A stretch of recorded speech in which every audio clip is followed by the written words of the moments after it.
Тақырып: музыканың үлкен кітабы, орыс тілінен енген сөздер. Кез келген тілдің сөздік құрамы үнемі өзгеріп отырады. Тілге әртүрлі қарым-қатынасқа байланысты басқа тілден сөздер енеді. Тұрмыс-тіршілікке байланысты заттар мен құбылыстардың аттары жаңарып отырады. Тілге басқа тілден енген сөздер кірме сөздер деп аталады. Қазақ тіліне араб, парсы, моңғол, орыс тілдерінен көптеген сөздер кірген.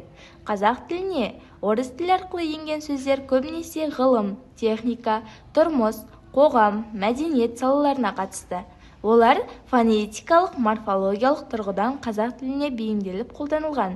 Мысалы, тұрмыстық қолданбалы сөздер: бәтеңке, ботинка, пәлімә, плита, самаурын, самовар, бәтес, батист, сол секілді тағы да басқа сөздер жатады.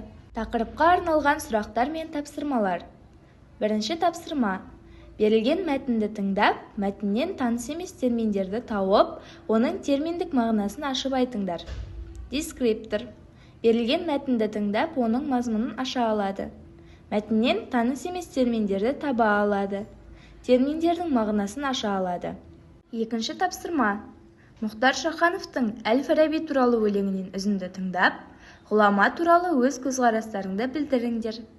Дескриптор берілген өлеңнен үзінді тыңдап, өз көзқарастарын білдіре алады. Үшінші тапсырма: мәтінді мұқият тыңдап, ішінен орыс тілінен енген кірме сөздерді ажыратып айтыңдар. Дескриптор мәтіннің ішінен орыс тілінен енген сөздерді таба алады. Кірме сөздердің мағынасын ашып айта алады.